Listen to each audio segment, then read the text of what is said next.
Bienvenidos de vuelta al programa. Nos visita esta noche un distinguido venezolano. Él sirvió en el gobierno de Caldera, el gobierno democrático de Rafael Caldera, como presidente de PDVSA entre los años 94 y 98. Y apenas asumió Chávez el poder, se marchó de Venezuela. Es el doctor, el ingeniero Luis Justi López. Un aplauso para él, por favor.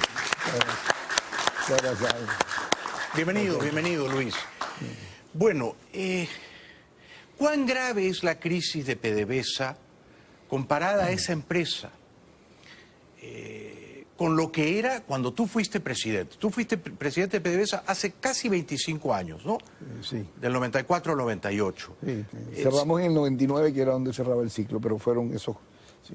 Tú fuiste presidente de PDVSA hasta febrero del 99 cuando Chávez asumió. Sí.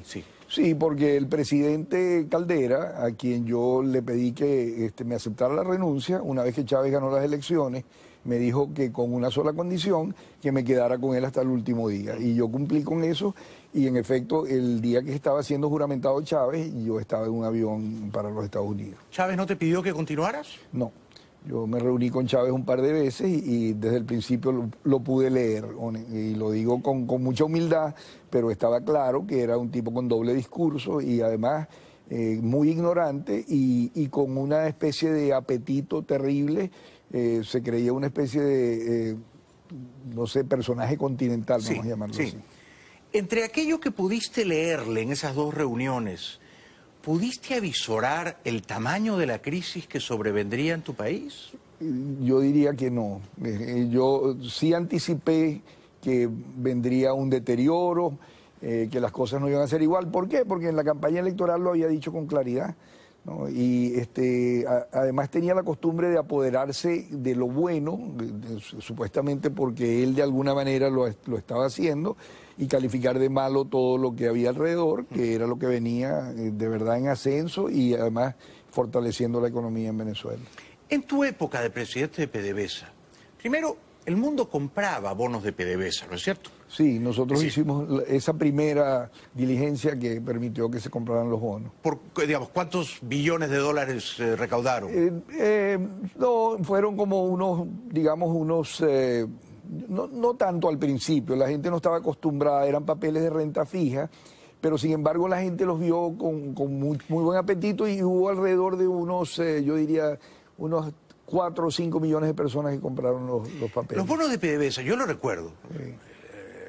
Los bonos de PDVSA eran títulos de prestigio, claro, que daban una buena renta y la gente confiaba en ellos. Ahora, solo un loco compraría un bono de PDVSA. No se puede, nadie, definitivamente. Ahora, en esa época, cuando tú eras presidente, PDVSA producía arriba de 4 millones de barriles diarios. Cerca de 4 millones, porque estábamos en proceso de crecer por encima de los 3,5. ¿Y cuál era el precio promedio del barril?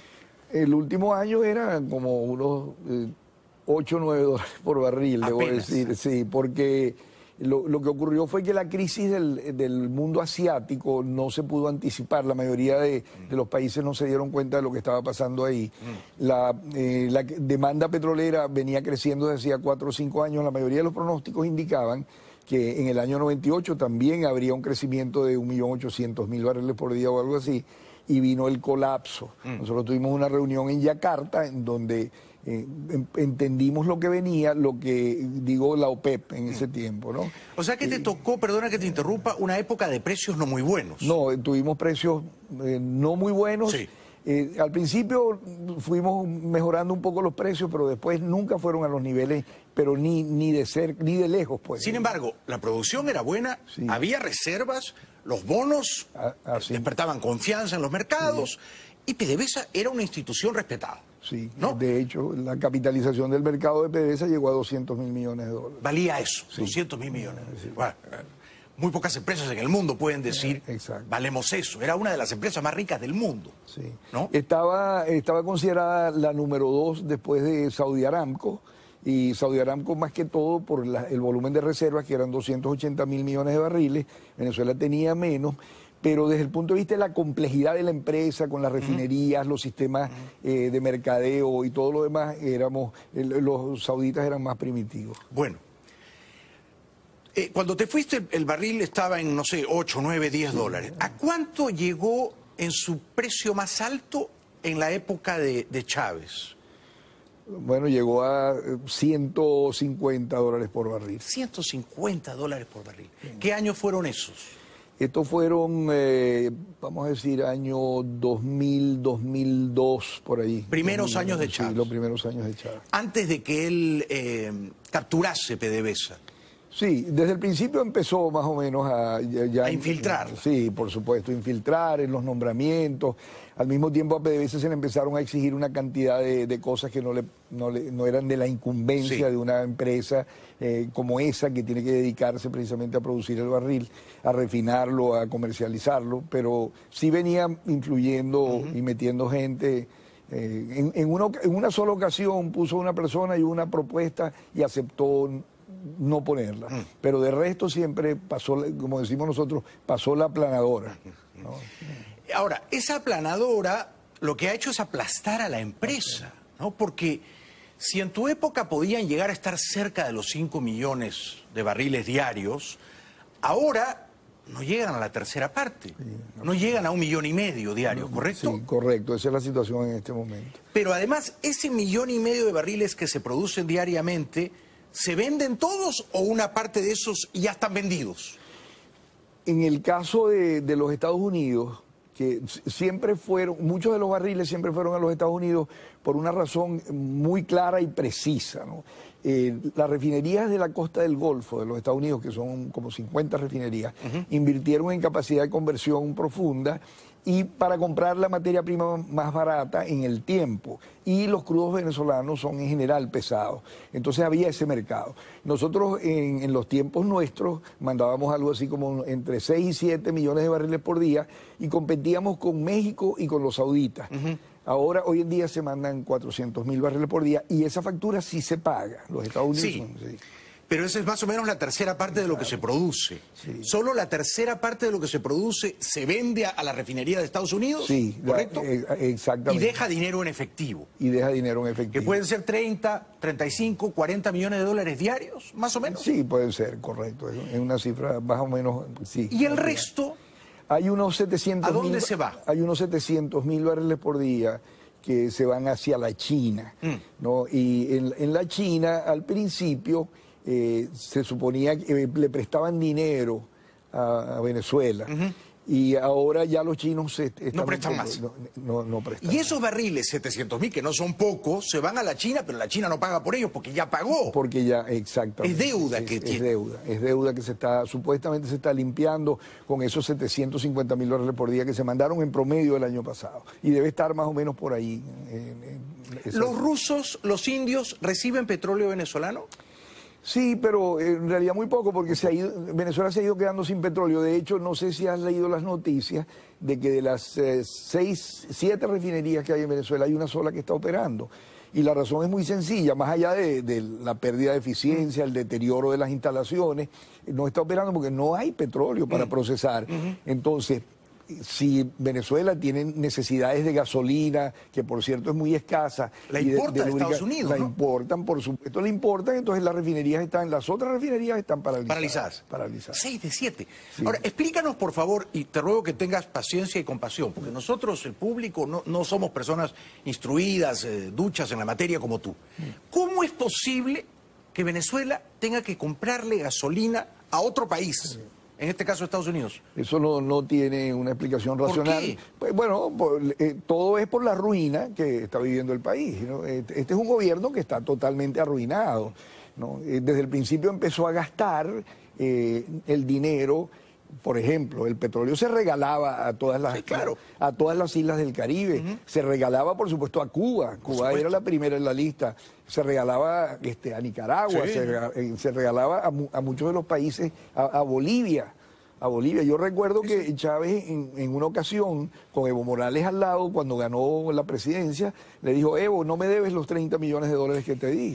Así, pero tú recordarás, Luis, Chávez pagó la deuda que Argentina tenía con el Fondo Monetario Internacional. Sí, aquí está. Chávez le dijo a los Kirchner: ¿cuánto deben? 12.000 millones de dólares, yo lo pago. Aquí está. Bueno, ahí está la raíz de todo. La raíz de todo es que el dinero se ha malgastado, por no hablar de la corrupción. Por no hablar. Que ya sabemos lo que ha pasado. Pero, por ejemplo, en tu época, ¿ustedes importaban gasolina? No, jamás. Nosotros éramos exportadores de gasolina. Claro. Exportadores de gasolina, y el mercado venezolano siempre estuvo bien abastecido, no solo de gasolina, sino de diésel y los derivados, los lubricantes. Las plantas funcionaban. Hoy en día todo está paralizado. Ahora, Estados Unidos le vende gasolina a Venezuela, ¿no? Sí. Supongo que le vende la gasolina al precio real de mercado. Sí. Sin embargo, el venezolano que va a una gasolinera no paga por esa gasolina al precio real de mercado. Sí, no lo paga, pero ahora es peor. Ya no es que no lo paga, sino que no hay gasolina.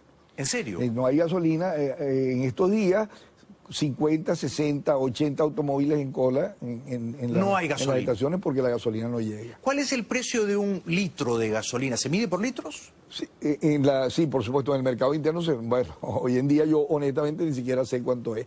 Es baratísimo, pero el problema es que la escasez es lo que está dominando. Claro. Es lo que está dominando. ¿Es un centavo de dólar o menos de un centavo de dólar? Una cosa loca. Sí. Pero evidentemente alguien pierde en esa operación y es de nuevo el Estado venezolano. El Estado venezolano, que tiene que comprar la gasolina a precios internacionales para prácticamente regalarla. Regalarla. Y luego se quejan de que los colombianos cruzan la frontera y llenan el tanque. ¿Quién no haría eso? Claro, por supuesto. No. La economía funciona. Claro. Por supuesto, sí. Ahora, esta es mi última pregunta antes de ir a la primera pausa publicitaria.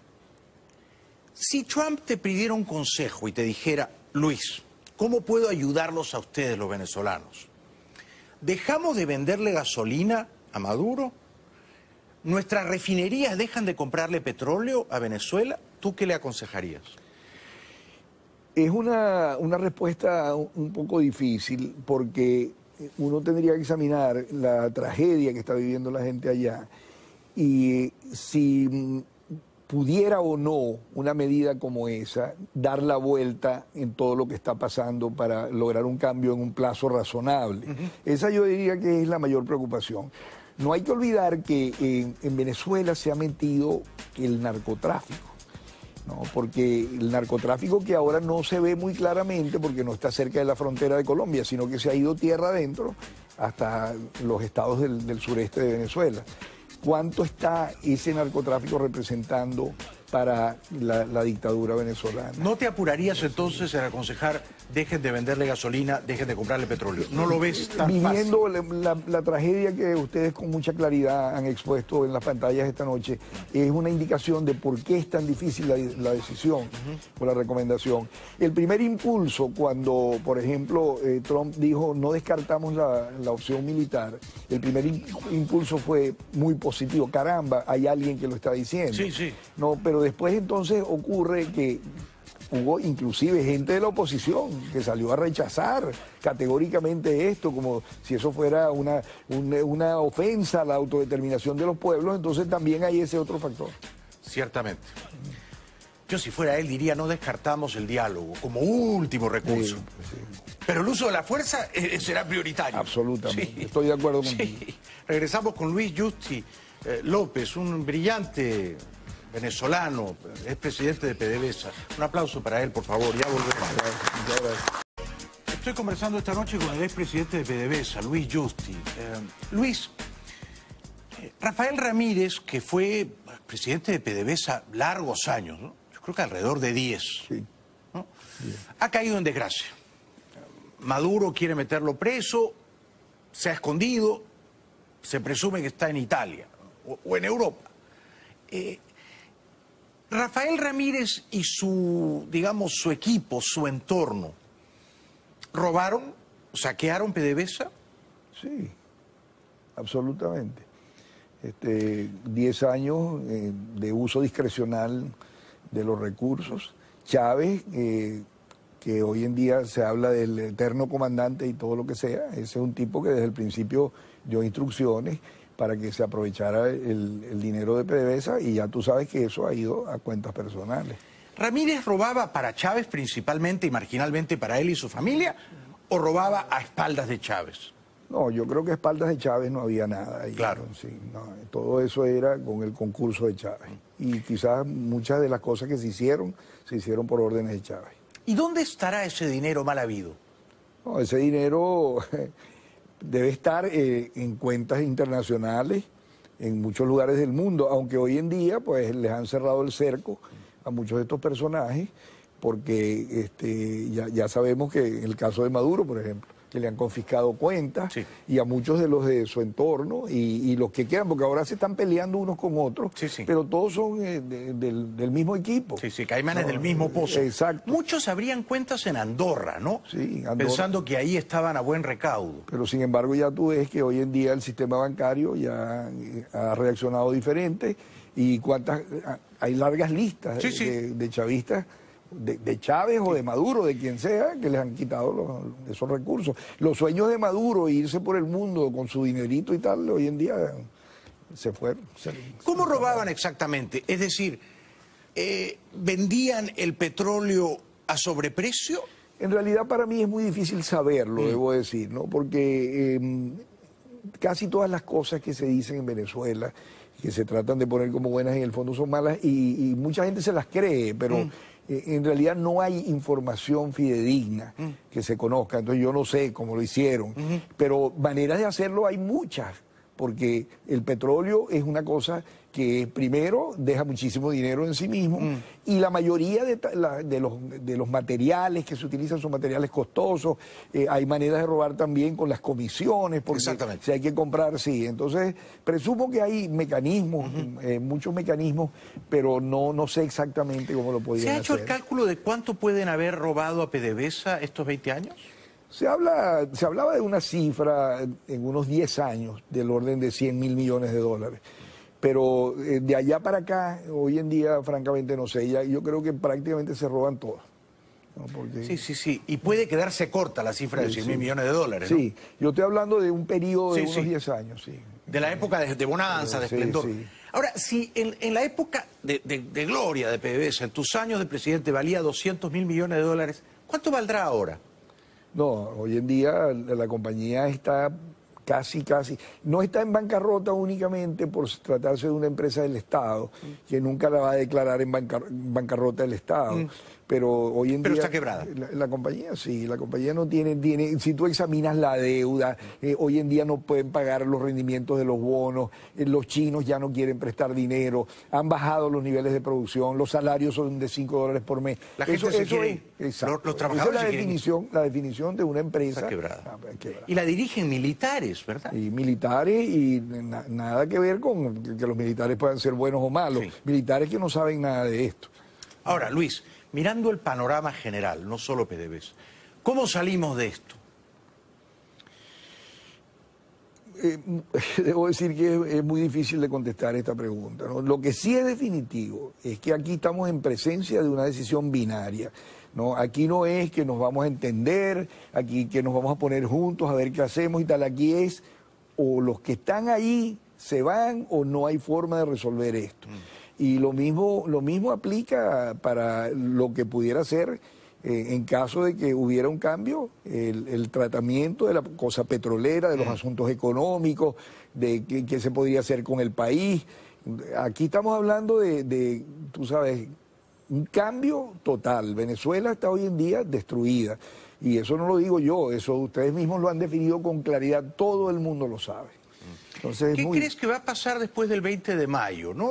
Digamos, lo predecible es que le adjudiquen tramposamente el triunfo a Maduro y seguro que con unas cifras groseras, ¿no? Así va a ser. Con muchos millones de votos. Pero ¿cómo va a digerir eso el país democrático, la sociedad limpia? Todo el mundo, ya hoy en día estamos viendo que ya el pueblo está cansado, está pasando hambre, está viviendo enfermedades, es víctima de la violencia, de tal manera que eso va a generar un gran rechazo. Sí. No tengo ninguna duda de que habrá sectores que están recibiendo dinero o apoyo, o los CLAPS o lo que sea, que seguirán estando con Maduro, pero eso no va a cambiar las cosas. Esta elección es una payasada, pues. Esto no tiene nada que ver con que se está tratando de buscar a ver quién de verdad va a tener más votos. Esto va a ser un nuevo fraude. ¿Tienes algún respeto por Henry Falcón? Debo decir que muy poco. ¿Ha hecho bien la oposición en no participar? Sí. Mi respuesta es sí. Ha hecho no participar. Yo creo que esto es un juego, ¿no?, en el cual, de todas maneras, lo único que queda es perder y perder. Ahora, si como tú decías, la dictadura vive ahora no tanto del petróleo que le vende Estados Unidos, sino principalmente del narcotráfico. Y si Estados Unidos tiene las pruebas de que esa es una narcodictadura, ¿corresponde intervenir usando la fuerza? Yo creo que tiene que estar en el tapete esa posibilidad. Es un poco difícil por lo que antes, por lo menos así lo veo yo, lo que antes te apuntaba, pero llega un momento en que quizás habrá que tomar alguna decisión ya radical, con riesgos y todo lo demás, pero yo creo que el peor riesgo es que Venezuela siga hundiéndose en un abismo donde la población no tiene ni siquiera la posibilidad Además, de comer. Hay una lógica de justicia, mira, yo no creo que estoy exagerando. Si el Chapo vende cocaína en Estados Unidos, el Chapo es arrestado y es extraditado, ¿no? Tiene que responder ante los tribunales de este país. Si Santrich, el terrorista de las FARC, estaba urdiendo una operación de venta de cocaína al cartel de Sinaloa para luego venderse en Estados Unidos, lo van a traer a la justicia de este país. Entonces, ¿por qué no hacer lo mismo que hacen con el Chapo, con Santrich, con los colombianos? ¿Por qué no hacer lo mismo con los narcotraficantes del gobierno venezolano? Es muy buen punto y no sé cómo ha sido el mecanismo para Santrich y para estos tipos, pero deberían estar buscando un paralelismo para ver entonces. Simplemente para probar que esta gente ha mandado toneladas de cocaína a Estados Unidos a lo largo de años. Bueno, ahí tienes tú el caso de los sobrinos. De los narcosobrinos. Los narcosobrinos, eso es naturalmente traficando con los muchachos. ¿Quién? Pues Maduro. Tenemos que ir un momentito a la publicidad y luego seguimos disfrutando de la presencia de Luis Justi, expresidente de PDVSA. Hablaremos, por supuesto, también de Colombia. Yo creo que si gana Iván Duque, el tablero de ajedrez empieza a cambiar. Sí. Regresamos después de la pausa. Un aplauso para Luis, por favor. Estoy conversando con Luis Justi López, expresidente de PDVSA. Luis, entre los líderes democráticos de la sociedad venezolana, que hay muchos y muy estimables, ¿hay alguno que merezca especialmente tu confianza y tu respeto? A la gran mayoría de los más prominentes les tengo mucho respeto. ¿Cuál crees que es el más calificado? Tengo un respeto muy especial por María Corina, tengo que decir, ¿no? ¿Por qué? Por la firmeza de sus posiciones, por la consistencia que tiene en todo lo que son sus ejecutorias, por cómo se ha sacrificado. Ha llevado golpes, la han atacado, la han agredido y sin embargo está firme allí con sus convicciones y con su valentía. ¿Estaría a la altura de ser presidenta? Yo sí creo. Yo también. Yo sí creo. ¿Considerarías servir en un gobierno limpio, democrático de Venezuela? ¿Volver a tu país? Sí, un gobierno como el que puede uno soñar, sin duda alguna. Amo a mi país y estoy lejos de mi país sufriendo muchas penas por no poder estar allá. ¿Hace cuánto no vuelves? Hace unos 15 años casi, yo creo. Los primeros 3, 4 años yo iba. Bueno, la ofensa verbal, el insulto, la calumnia, eso no importa, pero cuando empecé a sentir riesgo a mi integridad física tuve que dejar de ir. 15 años son muchos años. Sí. ¿Chávez te agraviaba personalmente? Durante toda su campaña, de hecho inclusive hubo un episodio muy notorio que fue que Fidel Castro, en una ocasión, en una rueda de prensa, con unos papeles en la mano, juró que yo había estado metido había recibido un dinero aquí en Miami para mandar matar a Chávez. ¿No? Hasta eso me lo endilgaron a mí en un momento dado. ¿Qué año fue eso? Eso fue, no sé, hace como 10 años, creo yo. ¿Y esto lo dijo Fidel Castro? Fidel Castro, sí, Fidel Castro. ¿Y Chávez lo secundó? Bueno, Chávez no estaba ahí en ese momento. Una periodista venezolana cuyo nombre ni siquiera recuerdo, Maripili creo que se llama. Fue la que también incitó a Fidel Castro a que... Pero tú no estabas involucrado en ninguna operación para matar a Chávez. No, la verdad es que no. Claro, no es tu trabajo, no es tu área. Sí, estaba dedicado más al petróleo, a buscar a quien matar allí. De todos modos, mira, yo vería con simpatía, ¿no? Que en general a los dictadores hay que removerlos del poder, ¿no? Claro. Hay que removerlos del poder, ¿no? Si para eso hay que darlos de baja, bueno, en fin, todos nos vamos a morir, ¿no? Pero tú me entiendes, ¿no? Sí, te entiendo perfectamente. O sea, yo no lloré la muerte de Chávez, ni lloré la muerte de Fidel. Yo tampoco. Y si mañana me dicen que Maduro ha muerto, créeme que sentiría algo parecido a la euforia. Porque puede ser el preludio de un cambio. O sea, esta gente se tiene que ir. Si no se van por las buenas, que se vayan a otro lado, que se vayan al más allá, ¿no? Sí, sí, comprendo perfectamente tu punto de vista y lo comparto además. Te voy a hacer una pregunta difícil, te ruego que me tengas paciencia. Porque tú fuiste amigo de Caldera, que en paz descanse, un demócrata. ¿Se equivocó Caldera al amnistiar a Chávez el año 94? Quizás no al amnistiarlo, sino al no tener la precaución de la prohibición futura de intervenir en la política, ¿no? Yo sí creo que se equivocó. Sí, se equivocó. Y se equivocó porque resulta que Caldera era padrino de un hermano de Chávez, porque el padre de Chávez era gobernador del estado de Barinas. Y ¿Caldera entonces era padrino de un hermano de Chávez? Sí, padrino de uno de los hermanos, no sé de cuál, no me acuerdo de cuál. Pero era este señor, el padre de Chávez, era gobernador de Barinas y era el representante de Copey, que era el partido originario de Caldera. Y por eso Caldera lo indulta. Pero si lo hubiera inhabilitado, lo hubiera podido indultar y estuviera en la calle, o bueno, ya no, porque se murió. Pero yo lo hubiera dejado preso. Mira, dar un golpe de Estado es un crimen mayúsculo. Y dar un golpe de Estado que dejó casi 100 muertos, que casi mataron al presidente y a su esposa. O sea, esto no se puede perdonar tan alegremente. Un golpe de Estado debería estar 30 años en la cárcel. No, es que lo que pasa es que yo te estoy dando una explicación de por qué creo yo que fue, pero yo no estoy de acuerdo con lo que hizo, naturalmente. Yo creo que fue un grave error. Porque fue un grave error y ha quedado demostrado en la historia de Venezuela. Sí.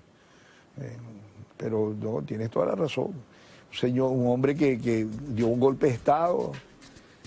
Fueron varios, ¿no? Y a todos los liberaron, por cierto. A todos. A todos. Chávez no tendría nunca esa grandeza con sus enemigos. No, absolutamente. He estado encantado de conocerte, Luis. No, un gran placer, un gran placer. Ojalá hubiera más gente como tú en Venezuela, ojalá puedas colaborar a rescatar a tu país. Venezuela te necesita y tanto. Muchísimas gracias a ti por esta invitación. Siempre he admirado tu programa y lo disfruto muchísimo además. Gracias. Y muchas gracias también a los que nos están escuchando. Gracias a ti. Un aplauso para Luis Bustillo. Gracias, Luis.